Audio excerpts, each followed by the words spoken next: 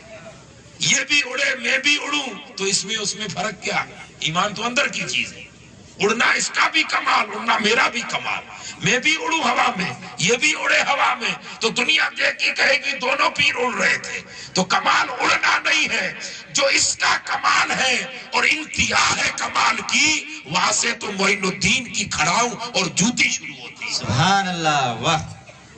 حضرت غوث الاعظم دستگیر جیلانی کی تاریخ میں ایسے واقعات ملتے ہیں۔ جلالی اور پیر، ٹھیک ہے، ابھی یہ تو کل یگ ہے آج کا، اس میں جو ٹائٹل دیں وہ ٹھیک ہے، اور آگے ساری باتیں آئیں گی اولیاء کہتے کس کو ہے۔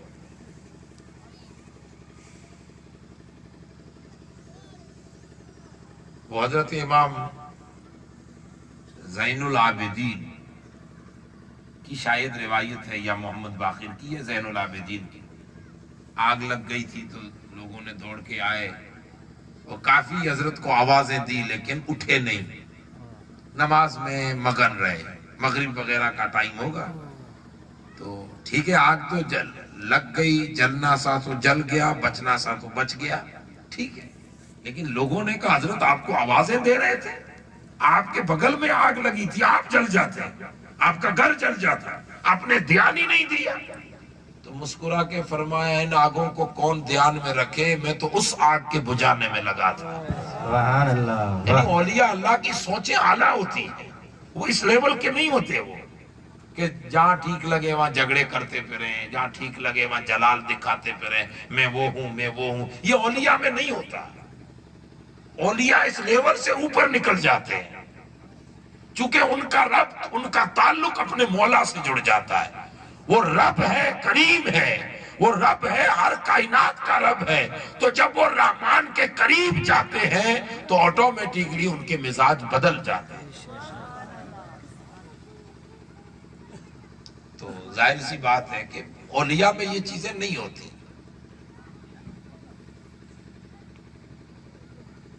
پہلا وصف قرآن نے بیان کیا رحمت کا۔ اولیاء کون ہوتے ہیں؟ رحم دل ہو۔ کون ہو؟ اولیاء اللہ رحم دل ہوتے ہیں، سب پر رحم آتا ہے۔ دھرم، جات، پات، شکل، صورت، یہ ولیوں کی حضوری میں دیکھی نہیں جاتی۔ دھرم کوئی بھی ہو، تو خدا کو ماننے والا ہو کہ دوسرے خداؤں کو ماننے والا، یہ تیرا اپنا کام ہے۔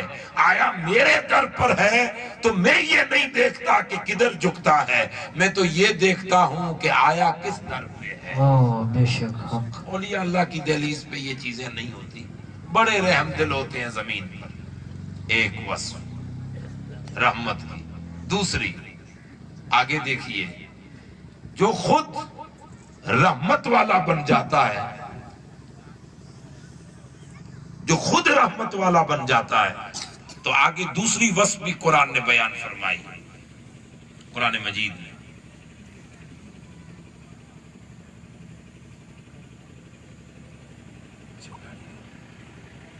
عباد الرحمن الذین یمشون علی الارض ہونا، یہاں سے دوسری وصف بیان فرمائی۔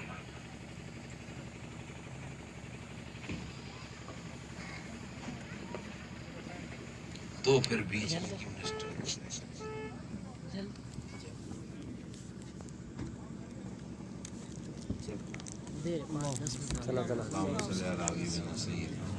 آپ بیٹھ جائیے آئیں گے تو ہمیں پتا خبر پڑے گی، ادب کے لیے کھڑے ہو جائیں۔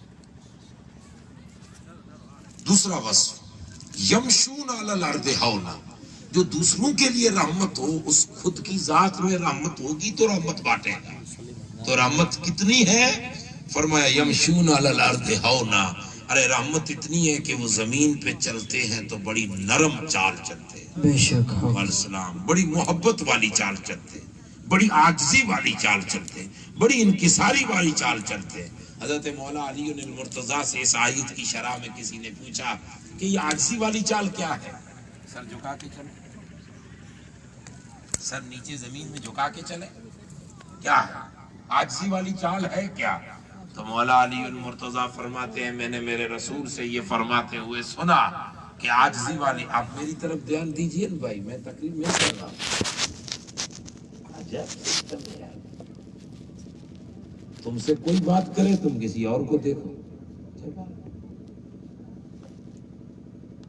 حضرت مولا علی فرماتے ہیں میں نے رسول اللہ کو یہ فرماتے ہوئے سنا، حضور نے فرمایا کہ عزت والی چال یہ ہے جو مولا کو پسند ہے۔ بے شک حق، کون سی؟ زمین پہ چال چلن چلتے ہیں نا ہم بھی، کیسی چال چلے؟ قرآن تو کہتا ہے یمشون علی الارض ہونا، کہ وہ پھونک پھونک کے قدم رکھتے ہیں، بڑی نرم چال چلتے ہیں۔ تو چال ہے کیا؟ تو ارشاد فرمایا اوریجنل مولا کی پسندیدہ چال یہ ہے، حضور نے ارشاد فرمایا کہ جب بندہ زمین میں چلے تو سر اٹھا کے چلے، سر جھکا کے نہیں۔ بڑی لطیف حکمت حضرت مولا علی المرتضیٰ بیان فرما رہے ہیں۔ نعرہ تکبیر، نعرہ رسالت، نعرہ سجاد، سیدی مرشدی، سیدی مرشدی، مجاہد رواسدی، دین حق ہے ولی، ہماری عز آبرو، سیدی مرشدی، نعرہ تکبیر۔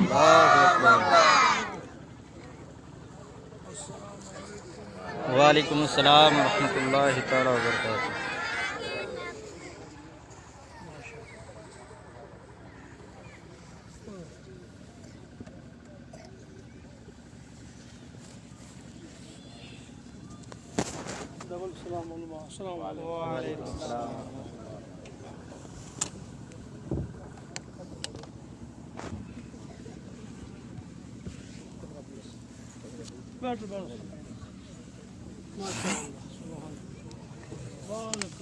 ان اللہ و ملائکتہ یصلون علی النبی یا ایھا الذین آمنوا صلوا علیہ وسلموا تسلیما۔ سیدنا مولانا محمد وآلہ وصحبہ اجمعین مبارک وسلم۔ حضرت مولا علی المرتضیٰ کرم اللہ تعالی وجہ الکریم آپ بیان فرماتے ہیں میں نے رسول اللہ کو یہ فرماتے ہوئے سنا، حضور نبی اکرم نے فرمایا میں تمہیں بتاؤں کہ عزت کی چال زمین میں کیا ہے۔ جب آپ زمین پہ چلو تو عزت کی چال کیا ہے؟ قرآن کہہ رہا ہے اولیاء کے اوصاف میں سے یہ وصف ہے کہ زمین پہ بڑی نرم چال چلتے ہیں۔ حضور فرماتے وہ نرم چال کیا ہے؟ حضرت مولا علی فرماتے ہیں کہ حضور نے ارشاد فرمایا کہ جب زمین میں چلو تو نہ بالکل تیز دوڑو نہ بالکل آہستہ چلو، میانہ چال چلو۔ زمین پہ قدم رکھو تو اس آسانی سے آرام سے قدم رکھو کہ جوتوں کی آواز دوسروں کو سنائی نہ دے۔ زمین پہ مار کے قدم مت رکھو۔ اور پھر آقا فرماتے ہیں کہ سر جھکا کے نہ چلو، سر اٹھا کے چلو، اپنی نگاہوں کو جھکا کے چلو۔ یہ نہیں کہ آپ سر جھکا کے یوں کر کے چل رہے ہو تو سب کہیں گے کہ کمزور جا رہا ہے۔ میرے آقا فرماتے سر اٹھا کے چلو لیکن نگاہیں جھکا کے چلو۔ نگاہ راستے پہ ہونی چاہیے، اوروں پہ نہ ہونی چاہیے۔ جب سر اٹھا ہوگا، نگاہ جھکی ہوگی تو دیکھنے والا سمجھ جائے گا کہ کوئی ایسا فاتح مرد جا رہا ہے کہ جس کے سر کا اٹھنا بتا رہا ہے کہ بڑا ہی فاتح ہے، بڑا جواں مرد ہے، بڑا طاقتور ہے، پر اس کی نگاہ کا جھکنا بتا رہا ہے کہ بڑا باحیا اور شرم والا ہے۔ اوہ سبحان اللہ۔ یہ اولیاء اللہ کی چال ہے۔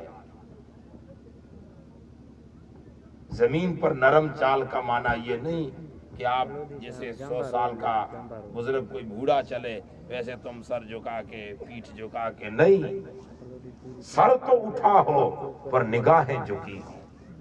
حضرت صلاح الدین محمد بن قاسم بہت بڑے فاتح گزرے ہیں ہندوستان کے، زیادہ اس پر میں کچھ بیان نہیں کروں گا، صرف اتنا ہے کہ کسی نے ان سے پوچھا کہ یار تو نے 18 سال میں، عمر 18-19 سال کی تھی، 18 سال کی جوانی میں ہند میں بسنے والے ان لوگوں کے مزاج بدل دیے کہ جسے کوئی نہ بدل سکے، تو کس طاقت سے تو نے لوگوں کے مزاج اور دلوں پہ راج کیا؟ طاقت کیا تھی تیرے پاس؟ قرآن پڑھ کے انہیں سنایا، حدیث پڑھ کے ان پر پھونکے ماری، کیا کیا تم نے؟ تو محمد بن قاسم نے کہا میں نے اپنے چال اور چلن سے دنیا کے دلوں پر حکومت کی۔ سبحان اللہ۔ نرم چال تھی، فاتحانہ چال تھی۔ حضرت غوث الاعظم دستگیر رضی اللہ تعالی عنہ کی تاریخ میں آتا ہے، آپ کے مریدین لکھتے ہیں کہ جب آپ اپنے حجرے سے ہفتے میں 3 دن آپ خطاب فرماتے، تقریر عام وائز فرماتے، جمعہ نماز کے بعد اور جمعرات کو نائٹ میں، اور کبھی پیر کے دن لے لیتے، کبھی بدھ کی رات لے لیتے، 3 دن خطاب ہوتا، باقی دن آپ پڑھاتے مدرسے بچوں کو۔ 33 سال تک آپ نے پڑھایا ہے، اور لاکھوں کروڑوں شاگرد عالم بن کے آپ کی بارگاہ سے نکلے ہیں، لیکن جو نکلنے والے نکلے ہیں وہ کوئی عام نہیں ہے، اپنے زمانے کے کامل سلسلے کے بزرگ ہو کر گزرے ہیں۔ سبحان اللہ۔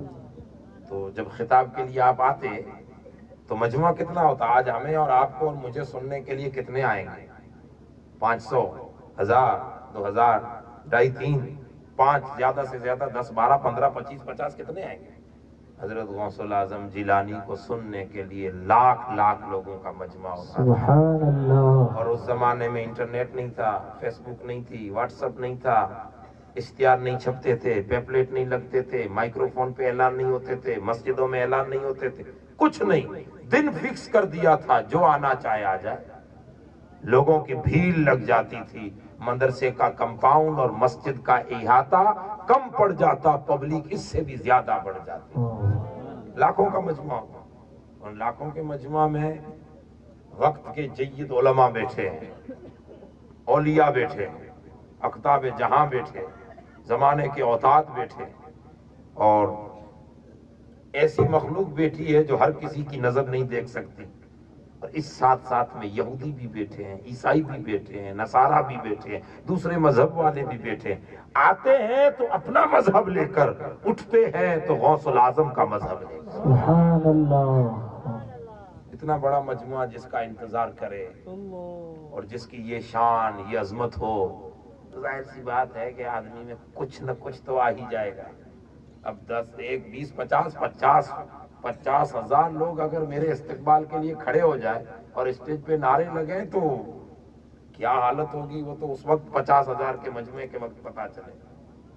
کچھ نہ کچھ انسان کی طبیعت میں ہے، پر ذرا اللہ نے جو فرمایا اولیاء اللہ کا مزاج، ان کی چالیں خدا نے کیسی رکھی، ان میں رحمت کیسی ہوتی ہے۔ تو شاگرد مریدین وغیرہ بیان فرماتے ہیں کہ جب غوث الاعظم اپنے حجرے پاک سے نکل کے خطاب کے لیے تشریف لاتے تو بیٹھنے والے تو میں نے بتا دیا کس لیول کے لوگ ہوتے، بڑے ایسے اولیاء بیٹھتے تھے جو آنکھ بند کر کے اسی لمحہ حضور کی زیارت کر لیا کریں۔ ان کے مجمع میں بیٹھنے والوں کا حال یہ تھا، یہ سب ادب کے لیے کھڑے ہو جاتے، لیکن غوث الاعظم جب اپنے حجرے سے نکلتے تو آپ کی چال ایسی رہتی کہ دور سے کوئی دیکھے تو لگے کہ کوئی وقت کا بادشاہ آ رہا ہے۔ سبحان جیسے اللہ جیسے قریب ہوتے جائیں ویسے ویسے لگے کہ کوئی زمانے کا بہت بڑا کامل آ رہا ہے۔ اس چال میں آپ زمین پر بڑی نرم مزاجی کے ساتھ قدم رکھتے، آہستگی کے ساتھ چلتے، نہ بالکل آہستہ نہ بالکل تیز، میاں نہ چال آتے، اور جب مجمع کے قریب پہنچتے تو آپ کا سر اٹھا رہتا، نگاہ جھکی رہتی۔ کسی نے پوچھا کہ سر اٹھا ہے نگاہ جھکی ہے، فرمایا یہی تو اللہ والوں کی پہچان ہے کہ ان کے سر اتنے بلند ہیں کہ چلتے زمین پر ہے اور ان کی نگاہیں لوح محفوظ کو پڑتی ہے، پر وہ مولا کی زمین پر اس عاجزی انکساری سے تواضع سے گھومتے ہیں کہ نگاہیں جھکائی رکھتی ہے اور یوں کہتے ہیں کہ مولا ہم کچھ نہیں، جو کچھ بھی ہے سب تیرا فضل اور رحمت ہے۔ سبحان اللہ ان کی نگاہیں جھکی نگاہوں میں شرم ٹپکتی ہے، حیا ٹپکتی ہے، ان کی جھکی نگاہوں میں شان اور عظمت ٹپکتی ہے۔ اسی لیے حضور نے فرمایا جب راستے سے گزرو تو ادھر ادھر مت جھانکو، تم اپنی راہ چلو، یہ مومن کی چال ہے۔ قرآن نے فرمایا کہ میرے محبوب بندوں کی علامت یہ ہے کہ ایک تو وہ رحمت والے ہوتی ہیں، رحم دل، دوسرا ان کی چال بھی بڑی وقار والی چال رہتی ہے، جس میں عظمت، جس میں وقار، جس میں شوکت، جس میں شان ٹپکتی ہے۔ نہ اپنے آپ پر انہیں گھمنڈ ہوتا ہے، نہ اپنے منصب اور رتبے پہ گھمنڈ ہوتا ہے، بلکہ مزاج میں بڑے عاجز، اور اگر اپنی پہ آ جائے تو جوتے کو بھی آسمان میں اڑاتے ہوئے دکھائی دیتے ہیں۔ یہ اولیاء اللہ کے مزاجوں میں بڑی نرم طبیعت میں۔ اگلا ایک جملہ اور فرمایا وَإِذَا خَاطَبَهُمُ الْجَاهِلُونَ قَالُوا سَلَامًا۔ جاہل اگر کوئی ٹکرا جائے تو اولیاء اللہ کی خوبی یہ ہے کہ وہ بحث نہیں کرتے۔ اچھا بحث کون کرے؟ جس کے آنکھوں پہ پردے ہوں۔ ہم سے کوئی جاہل بڑھ جائے تو ہم بحث کرتے ہیں، نہیں یہ ہے، یہ وہ ہے، یہ وہ ہے، یہ وہ ہے۔ اولیاء اللہ کے لیے فرمایا قالوا سلاما، وہ سلامتی کہہ کے آگے نکل جاتے ہیں، بحث نہیں کرتے۔ کیوں نہیں کرتے؟ کہ وہ پڑھ لیتے ہیں کہ اس کا دل ماننے والا ہے کہ نہیں ہے۔ وہ بحث نہیں کرتے کیونکہ ان کی نگاہیں میں وہ خدا نے کمال رکھا ہے۔ ہماری نگاہ جسم تک جاتی ہے، ولی کی نگاہ جسم چیر کر دل پر پہنچ جاتی ہے۔ اسی کو حضور فرماتے تقو فراست المومن انہو ینظر بنور اللہ۔ مومن اولیاء کی نگاہ سے بچو کہ ولی دیکھتا ظاہر کو ہے پر اس کی بصیرت تمہارے اندر تک پہنچ جاتی ہے۔ تو وہ بحث ہی نہیں کرتے، وہ سمجھ جاتے ہیں کہ یہ ماننے والا ہے کہ نہیں ہے، ان کے دل پڑھ لیتے ہیں۔ اسی لیے سلامتی کی دعا کرنا ان کی اپنی عاجزی میں ہے اور وہ یہاں سے نکل جاتے ہیں۔ بحث وہ کرتے ہیں جن کو آگے نظر نہیں آتا، جو اولیاء ہوتے ہیں وہ بندے کا دل پڑھ لیتے ہیں، اس لیے بحث ہی نہیں کرتے۔ ہم لوگ بحث میں اٹک جاتے ہیں کیونکہ ہم دل تو دیکھتے نہیں ہیں، ہم سمجھتے ہیں میں دلیل دوں تاکہ مان جائے۔ بحث کیوں کریں؟ میں اس سے بڑی دلیل دوں تاکہ مان جائے۔ لیکن ولی تو پڑھ لیتا ہے کہ چہرہ نہیں، اس کا دل پڑھ لیتا ہے کہ یہ ماننے والا ہے نہیں، اس پر محنت کروں، اس سے بہتر ہے کہ اس پر محنت کروں جو ماننے والا۔ تو ادھر ٹائم کون ویسٹ کرے؟ اس لیے خوبی اولیاء اللہ کی، زمین پر اولیاء جو ہیں ان کی علامتیں یہ ہیں کہ ان کے چال چلن، ان کا اٹھنا بیٹھنا، ان کا سونا جاگنا، ان کے باتیں، ان کے ویوہار، ان کا ملنا ہر کس و ناکس کے لیے، ان کی عاجزی، ان کا پریم، ان کی محبت، ان کی تعلیمات، ان کے چال چلن میں، ان کی بول چال میں، ان کی تعلیمات میں دیا رہتی ہے، رحمت رہتی ہے، رفت رہتی ہے۔ وہ زمین پر رسول اللہ اور خدا کی رحمت کے ایک نمونے بن کر زندگی گزارتے ہیں اور دنیا کو بتاتے ہیں کہ جب ہماری رافت رحمت اور ہم میں اتنی دیا اور مہربانی ہے، ہماری عاجزی اور انکساری اتنی ہے، تو اندازہ لگائیے کہ زمانے میں جو پیکر رحمت بن کر آئے ہوں گے اس رحمت للعالمین کی رحمت کیا ہوگی۔ اور جب حضور کی رحمت اتنی اعلیٰ ہے تو اندازہ لگاؤ کہ جو رحمان ہوگا اس کی رحمت کتنی۔ سبحان اللہ، بے شک۔ اولیاء اللہ اللہ کے محبوبان برحق زمین پر اللہ کے رسولوں کی نشانی بن کر آتے ہیں. ہر ولی اللہ کے رسولوں کی نبیوں کی نشانی بن کر آتا ہے کہ ولی کو پڑھ کر دیکھ کر سن کر نبوت سمجھ میں آئے اور نبوت کو پڑھ سن سمجھ کر مولا کی ذات سمجھ میں آئے. اس لیے اولیاء اللہ نقش انبیاء پہ رہتے ہیں. اور اللہ پاک نے ہمارے لیے حکم فرمایا کہ تم ان اولیاء ان محبوبان برحق کی سنگت میں رہو. ان کا ذکر، ان کی سنگت، ان کے ساتھ اٹھنا بیٹھنا. ٹھیک ہے، میں نے پہلے لفظ میں یہ کہہ دیا کہ سب برابر نہیں ہوتے. اچھا، دوسری اولیاء کی خوبی یہ ہے کہ جو جس نیت سے آئے، ولی کا در وہ ہے کہ اسے وہ نیت مل ہی جاتی ہے، اس کو اپنی نیت پوری ہو جاتی ہے. جو جس نیت سے، کچھ دنیا کمانے کے لیے آتے ہیں، کچھ دیکھنے کے لیے آتے ہیں کہ خوبیاں کتنی ہیں، کچھ دیکھنے کے لیے آتے ہیں خامیاں کتنی ہیں. جو جس نیت سے آئے، ولی دنیا کے مزاج سے نہیں چلتا، بلکہ ولی کو ڈائریکشن اس کا رب عطا فرماتا ہے. اس لیے اللہ پاک کے زمین پر حضرت مولا علی کے زمانے میں ملک شام کی بات نکلی، علاقہ شام والوں کی بات نکلی. اور جب آپ کے دور حکومت میں تو حضرت مولا علی المرتضیٰ کرم اللہ تعالی وجہ الکریم کو کسی نے کہا حضرت ملک شام میں آپ کے نام کی مخالفت زیادہ ہے، تو تھوڑی ادھر توجہ کریں. آپ نے مشورتی جلدی اپنی جو کمیٹی تھی، کیبینٹ منتری جہاں جہاں تھے سب کو بٹھایا اور اس پر کچھ چرچائیں ہو رہی تھی آپ کے دور حکومت میں. اتنے میں ایک نے کہا کہ حضور میں کل ہی پہنچا ہوں، علاقہ عراق کے صوبہ یمن سے میں آیا ہوں، تو وہاں پر بھی آپ کے نام کی کافی زیادہ مخالفت پھیلی ہوئی ہے. ایک کام کیجئے، ہم اپنا کام کر رہے ہیں، کچھ دعا آپ ایسی کریں کہ مخالفت کرنے والے ختم ہو جائیں تو ہم آسانی سے کام کر سکیں. مولا علی کی تاریخ میں ہمیں بات ملتی ہے. حضرت مولا علی نے فرمایا میں ملک شام کے لیے بد دعا کروں، یمن اور عراق کے لیے بد دعا کروں؟ کہ حضور مخالفت زیادہ ہے وہاں پہ، ہم کام نہیں کر پاتے. آپ نے فرمایا وہ زمین ہے جہاں پر اللہ کے اولیاء رہتے ہیں، ابدالوں کی زمین ہے، اس زمین کے لیے علی بد دعا کریں. نہیں، وہاں زمین پر بسنے والوں میں کچھ اللہ کے ایسے مخصوص بندے ہیں کہ جن کے رہنے سے، اس زمین پر بسنے سے، خالی اس زمین پر نہیں بلکہ پوری دنیا پر اللہ اپنی نعمتوں کو نازل فرماتا رہے. سبحان اللہ. وجود اولیاء زمین پر رحمت ہوتے ہیں، نعمت ہوتے ہیں. اب اس نعمتوں کی قدر سب نہیں کرتے، اور میرے رب نے ارشاد فرمایا کہ نعمت جس شکل میں تمہارے پاس آئے اگر قدر کرو گے تو نعمت بڑھے گی.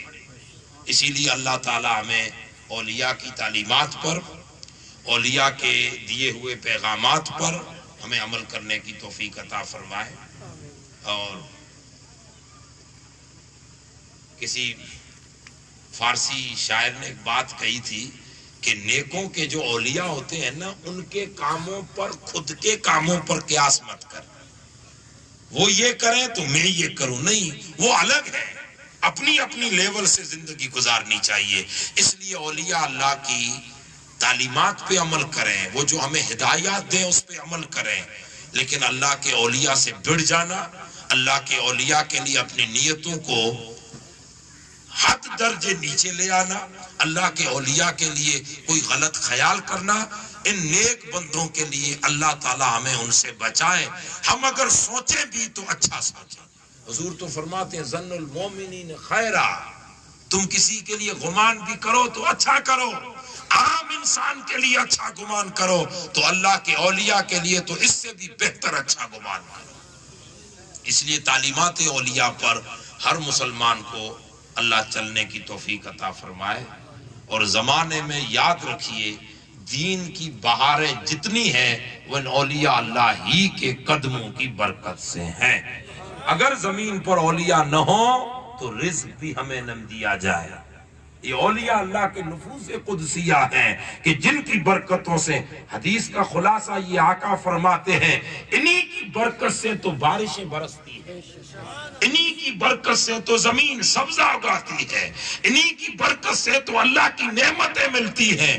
زمین پر اولیاء وہ ہیں جو نائبین رسول بن کر اللہ سے نعمتیں لیتے ہیں اور دنیا میں ان نعمتوں کو اولیاء بانٹتے ہیں۔ سبحان اللہ۔ اللہ تعالیٰ ایسے نیک صالح اولیاء صالحین کی صحبت، سنگت، محبت ہمیں عطا فرمائے اور ہماری زندگیوں میں ان اولیاء کی صحبتوں کی برکتیں عطا فرمائے اور علاوہ اس کے ہماری نسلوں میں بھی وہ ذوق اور شوق عطا فرمائے، ہماری نسلوں کو ان اولیاء کی دہلیز پر لے جانے، ان کی سنگت، صحبت، محبت کے درس دینے، انہیں سمجھانے کی اللہ ہمیں توفیق عطا فرمائے۔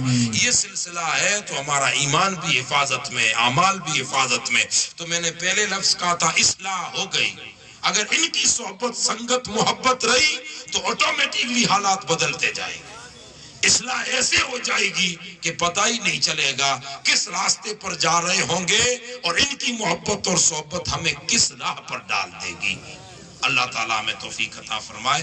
جو چند معروضات کہے ہیں اللہ اسے قبول فرمائے اور اولیاء اللہ کی محبت، صحبت، ان کی غلامی، ان کے نقش عمل، ان کے طرز زندگی، ان کی تعلیمات، ان کی ہدایات پر ہم سب کو ان کی نصیحتوں پر، ان کے کہے ہوئے جملوں پر رحمت کے پھول سمجھ کر ہمیں عمل میں اتارنے کی اللہ تعالیٰ نیک توفیق اور نیک جذبہ عطا فرمائے۔ وما علینا الا البلاغ۔